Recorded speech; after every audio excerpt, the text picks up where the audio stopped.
pinaka baywalk ng Puerto Princesa. Nakikita niyo yun, yung malaking barko na yan, barko ng United States na nakadamo dito. And then marami ring mga kainan ng mga seafoods dito. Ayan, o nakikita niyo yan, Bodol Pipe. Pampalipas ng oras dito, pwede kang pumunta, dala ka lang ng ng payong o kaya ng pwedeng maupuan doon. Medyo mainit pa, pero ngayong oras na to 4:30 na ng hapon. Bato ng Palawan. Anong tawag dito? Saan nakukuha yan, sir? Sa Masbate. Masbate? Binabangka lang namin yun, sir. Binabangka nyo lang to? Ito yung Dalmatian. Ito bakit siya umiilaw? May baterya ba yan? Hindi, Moonstone yan. Yan yung galing sa Balaba. Ah, galing sa Balaba? Opo. Ang galing, no? Umiilaw talaga siya? Tawag na Moonstone, sir, for the self-travel po, beginning happiness. Anong tawag dito? Sige, paliwanag mo nga. Moonstone for the self-travel, beginning happiness. Tingnan mo, sir. Sige, patingin. Mga stone yan, sir. Ay, hindi siya nasusunog. Hindi po. Mga bato kasi yan. Ganito yan, sir, pag gano'n natin. Wow. Ah, ganito siya katigas. Ito yung mga nakikita sa tabing dagat, diba? Oh, coral. Coral? Mga ganito, sir. Magkano naman yung mga ganito? Ganyan, sir. 350 na yung mga ganyan. Ito maganda to, umiilaw, no? Moonstone. Moonstone? Oh. Walang baterya pero umiilaw. Umilaw yun, sir, natural. Ah, kasi dahil laarawan. Ito yung malaki, sir. Oh, ito yung malalaki din. Galing guys, so tingnan nyo guys, so. Anong tawag dito, sir? Moonstone. Moonstone? Pero pag tinignan mo siya, yun, oh. Dito lang si sir, sa plaza ng baybay ng Puerto Princesa sa PPS. Ayan si sir, kung makikita niyo, sir. Sir, magkano yung mga ganitong Moonstone? Pag sa foreigner, sir, 450. 450 sa foreigner. Oo. Pag sa Pilipino, 250 lang. 250. Oh. Ayos. Eh, yung ibang naman, yung green kanina na pinakita mo, magkano naman yun? Ito. Kahit mo, sir. Oo, yung green yun. Kasi ito, bihira ito makuha sa tabing dagat, diba? Sa foreigner yan, sir, 850. 850. Pag sa Pilipino, 550 lang. akala ko 150. Joke lang. Sir. Ayan si sir, oh. Ayan, kung makikita nyo si sir dito, bili lang kayo sa kanya. Tingnan nyo guys, bihira lang yung mga ganitong bato. Ito yung Dalmatian. Dalmatian, saan naman to nakukuha? Sa bundok yan, sir. Sa bundok. Sa kid po, sa loob. Ganda ng mga ano mo sir. Ito yung 7 colors. Ito yung 7 colors. Ano ba yan? Ang ganda. Mga stone yan, sir. Talaga. O sige sir, invite mo sila sir. Dito lang ako. Palawan. Anong pangalan niyo sir? Jax. Jax, anong oras kayo nagpupunta rito? Alas 5. Marami kami, sir. Ang gatinda ganito. Marami kayo nagtitinda dito. Sige sir.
resort is ACM BM Original Picnic Ground. Ang cottages nila is 800 lang guys, no? For 24 hours. Short time 600 to 400. 12 hours and 3 hours. Ayan. Sir, magandang maga po. Tanghali po pala. Ayan. Anong barangay po ito, sir? San Pedro. San Pedro. Barangay San Pedro, sir. Kung gusto niyo magpunta rito, Google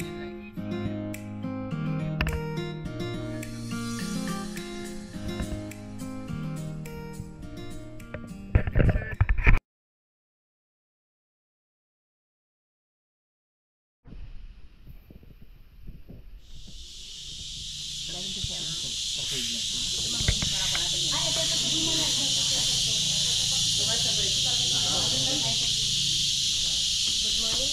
Good morning.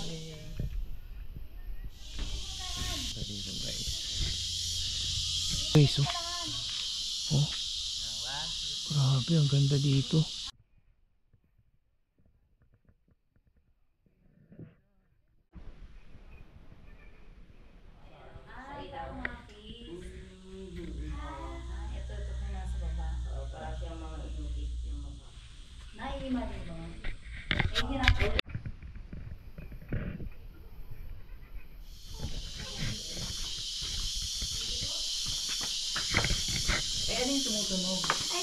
Pero lugar pa rin ng barangay Tagabinet po yun.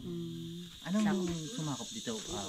Amerikano dati? Japanese? Japanese sir, diba? Nung Japanese World War ako. II. Ang World War II, Japanese. Meron din kasi mga Amerikano, diba? Hindi, okay pa sila Eh, nung sa Manila American. kasi diba may mga Battle of Manila.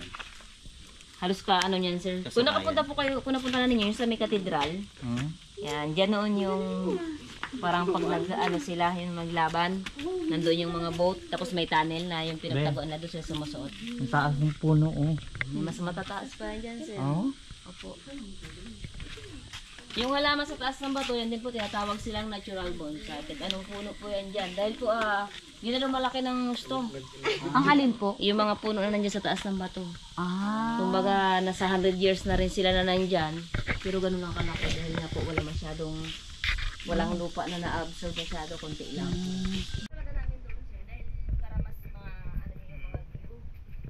Kasi kung dito, Saglit lang. opo, para exit na ito malapit.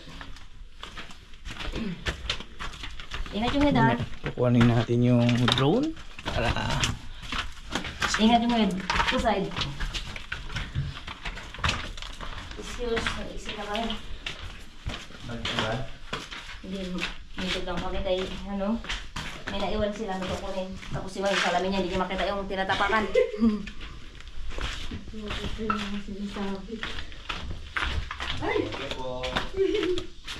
Patuntok nito muna yung gate ko dyan. Iwan sa may ano.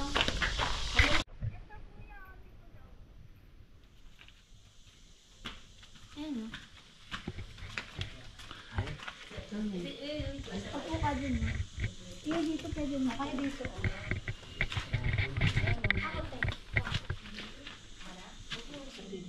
Kaya na, may tugutulong na. 1, 2, 3. Ano?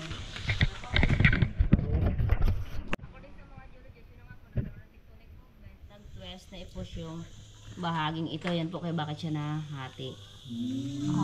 Dati sa Plaza Miranda po na without bombing po, pero nahati yung bato.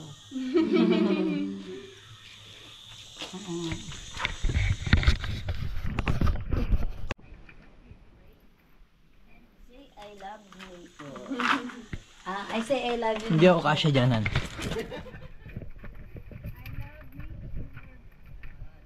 Back and head. Han, yung ano mo. Pati yung metal rock din po. I love nature. Try to knock it, sir. This is metal rock.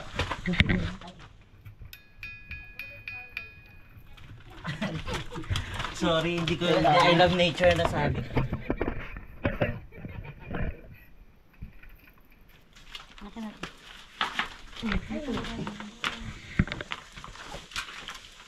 I love nature pero hindi nakapasok eh.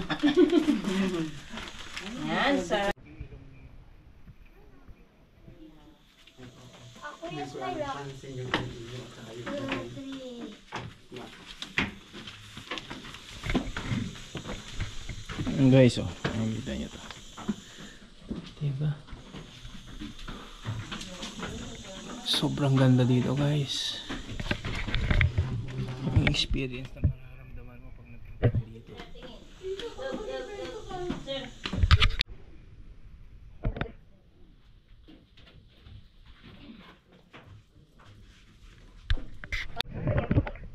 Rainwater po, tapos na-stuck siya sa mga parts ng bato na yan, mga ganun. Ayun, oo. May tubig mo. Ayun yung ano, oh. Para siyang Yung crystal. flavor na ano. Ano, crystal. Ito pong nasa gilid, tayo ba ito ng ano? Yes po. But, or ano, yung swallow bird. Paggabi kasi sir, dyan sila sa taas. I'm so sorry, napansin ko lang.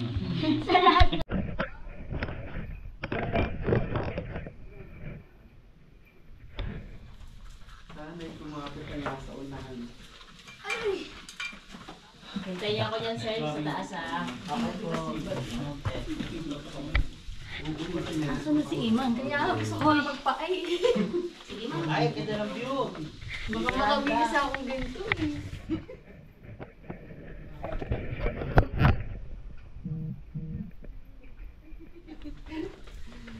Kaya mali yung masita yun. Kaya nga eh. Sito mo ganito buhay dati ng mga ikapayba, no? Gusto pa pa. Gusto mo dito butas na yun.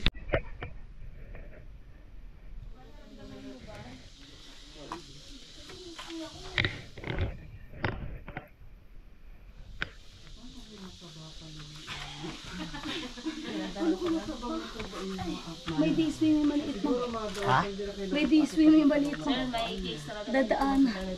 I-video mo na yung this way. Oo, grabe. Asan yung maliit na dadaanan? Ah, ito. Yung dinaan natin ma'am na exit. Ito. Talagang ano. Ay, dito pala. Ano ito? Tapos nakapag-tour din ako dito, foreign, kasi malaki talaga mga foreign. Nakalusot kami dito, pero hindi na kami kumasya dyan. So ano nangyari po? Balik na naman kami sa baba, kaya naman palabas. So yung nangyari ka doon?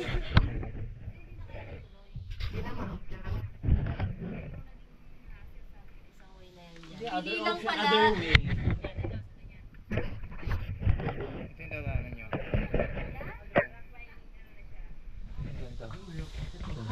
That is a chimney point, Evening, siyang chimney. Everything is pasay-side dyan. connected to O, pa-side-side daw everything ha. Pag malaki yung tummy, inhale. Iman, ini. Grabe yan, sige. Hani, yung si... This way. Ay, yung ulo ko hindi ka kasya. Han, kasya yan. Yung siko mo, ano mo dyan sa magkabilaan. Bababa mo yung ulo mo ng konti.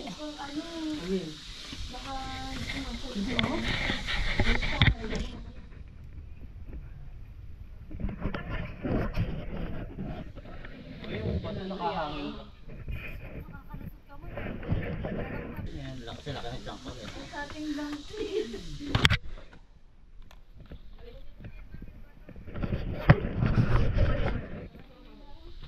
Hana, baka madulas ka. Yes, medyo mahirap lang. Tingnan mo na, Sam. Okay. Okay nga daw. Tingnan mo na. Okay naman. Nakaraan kasi may guest din ako dito. Nag-aapura. Ma'am, pahinga tayo. Pagkaragay, medyo na yung gusto. Grabe lang niya. Kaya bawat ako pag ako pabato station, pinapahinga ko para mas ano tayo. Yung tunnel kanina sir, nandun, sinasabi ko, dyan yung Lagusan. Yan, may iba kaming bisita na pag gusto mag-explore. Yan, biling magapang. Biling mag-take ng mahabang oras. Let's go. Go po. Ito. 2, 3, 4, 5, 6, 7, 8. Uy, ang ganda ng view.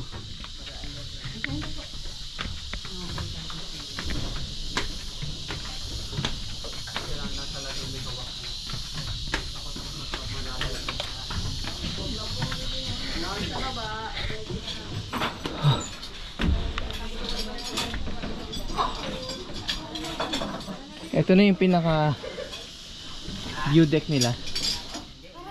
Yan. Hiningil ako doon. Superman position. Yan. Ito kayo zipline. Pabalik doon sa baba.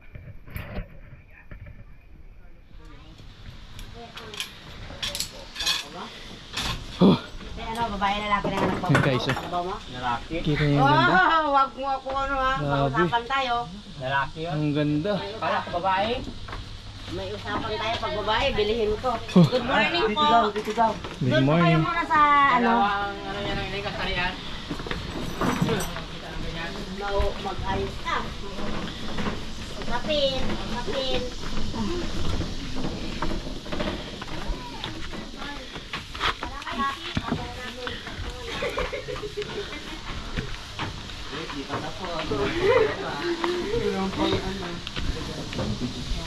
Inside Survive Ugong Rock Adventures Palawan. Ayan guys, diba? Ang ganda. Whew. Itong Ugong Adventure ay natagpuan po ito dito ng mga naunang tumira. At naging isang tour destination pero hindi pa gaano siyang kilala. Association. Opo, pero noong una, nagki-cave lang muna kami. Pero po dumating yung panahon na may dumating sila ni Ma'am Gina Lopez. Gina Lopez. Opo. Bali, sila na rin ang nahikayat sa amin na magkaroon ng zipline. Okay po. Bali, tinulungan po nila kami para sa pondo na gagamitin namin para sa equipment. Equipment. Ayan, tulad ng kable, mga gamit na mga harness, pulley, bago yung mga body harness. Ayan po. Bali, ito po yung aming association dati, nung mga 2000. Association pa lang po kami, pero nung dumating nga 2011, naging naging cooperative. Cooperative Apo, po. yan, naging cooperative kami. Bali, ito na rin yung aming tinulong ni Ma'am Gina sa amin through city government. Yan. Ma'am, imbitahan niyo po natin yung mga yung mga makakapanood po nito. Sa mga nanonood or sa makakapanood nitong interview no sir, inaaniyahan po namin kayo dito sa Ugong Rock Adventure and zipline activities po and zipline dito sa Tagabilit Ugong Rock Multipurpose Cooperative na pumunta po kayo dito na masiyahan kayo at makikita po ninyo, ma-appreciate ninyo ang kagandahan ng kalikasan. Ayan po, preserver kami. Dati po, kami po ay mga forest destroyer, mga nagkakaingin, nag-uuling, mga nagkakat kami ng mga kahoy dyan, mga yantok. Ayun po, bali isang suntok sa buwan sana na mga panaginip namin na nakamit namin. Ayan, hanggang ngayon po ay inaani ng aming samahan kasama ng aming mga anak, mga apo na magiging sustainable po ito. Bali, ayan po, piniprotect pa rin po namin ang mga bisita namin. Sinisiguro po talaga namin na ang aming bisita ay safe. At sinisiguro din po namin na ang kaligtasan ng aming manggagawa. Magkano naman po ma'am ang babayaran ng bawat isang tao? Ano po kasi ang activities namin mag-cave muna kayo. Aakyat muna ng cave. Pagdating sa taas, tulad ng ginawa ninyo, ay mamimili kayo dito sa taas kung ano activities gawin nyo. Yung zipline sitting ba or zipline Superman. Zipline sitting, nakaupo lang po kayo, pero as in you're safe. Yan. Pagkatapos ang Superman naman, you're just like flying lang naman. Marami na rin po ang dumadayo dito sa amin at maraming salamat sa mga pumunta dito dahil ang binabayad po ninyo ay nagiging tulong, malaking tulong sa amin. Yeah. Maraming salamat po Ma'am Inday. Maraming salamat po. Maraming salamat sir sa promotion. No? Parang promotion na rin po yun na ipinopromote po ninyo yung Ugong Rock. Tulong ninyo po. Yan, iniimbitahan po natin yung mga nanonood dito sa ating video na saan mang sulot ng Pilipinas. Isa po ito sa pinakamagandang lugar na napuntahan namin ngayon dito sa Palawan. Opo, at nagpapasalamat din po kami sa Poong May Kapal na kami ay biniyayaan ng isang kuweba ng natural resources na patuloy naming inaalagaan at patuloy naming papakinabangan. Ayun. Salamat po, ma'am. God bless you. Yun guys, after na exciting part na nangyari ngayong umaga, next namin is kakain. Isa sa mga mga kasama sa tour pag ginuha mo yung yung underground river. Ito yung buffet nila. Eat all you can. Yan. Parang kami na naman yung nauna. Ma'am and sir, table Yeah. 1. Thank you po. Natin dyan. Thank you. Thank you po. Tapos buffet. Nauna tayo.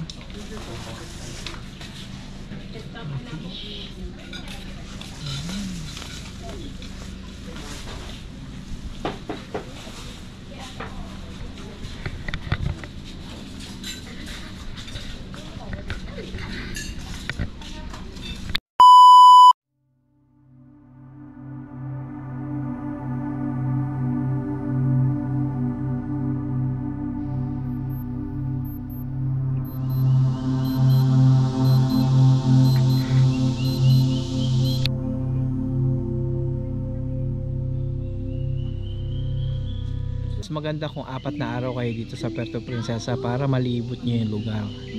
Pinakikita nyo sa harap ko guys, nakaupo ko ngayon dito. Ito yung puno na 100 years above, sobrang laki, 40 meters high. This is my first time na makakita ng ganito. Sulit yung binayad namin dito sa tour, sobrang sulit. Ang una namin pinuntahan yung Ogong Mountain Rocks. Sumunod, nag-lunch kami dito. And then, pangatlo is pupunta tayo sa underground river ng Puerto Princesa. Isa sa mga dinarayo dito ng mga turista.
Yun guys, para makarating tayo dun sa underground river, mag-boating tayo ng mga around 20 to 30 minutes.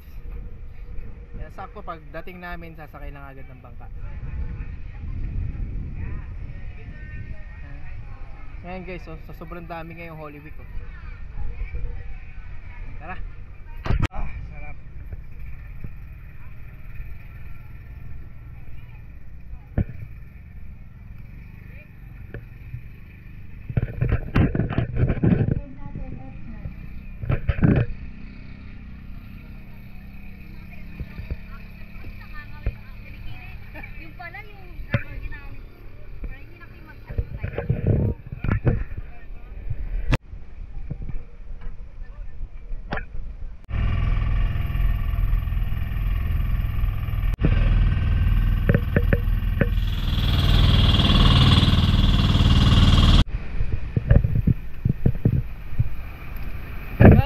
After ng 25 minutes na biyahe, yan, andito na tayo sa entrance na underground river. Yan, kung makikita nyo guys, so, marami mga papasok na turista dito sa loob ng underground river. Actually, iba't ibang mga lugar to at iba't ibang mga bansa. Yan. Yung gagamitin mong life vest dun sa bangka, dadalhin mo rin dito sa loob. Ayan.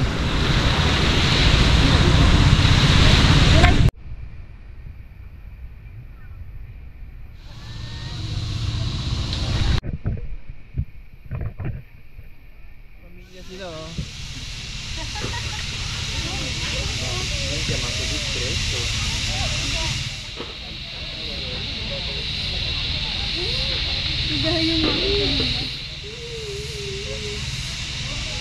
Sabi nung bako kanina nga.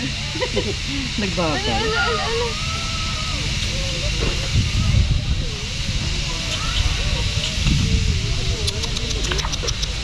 Hoy, wag yung plastic.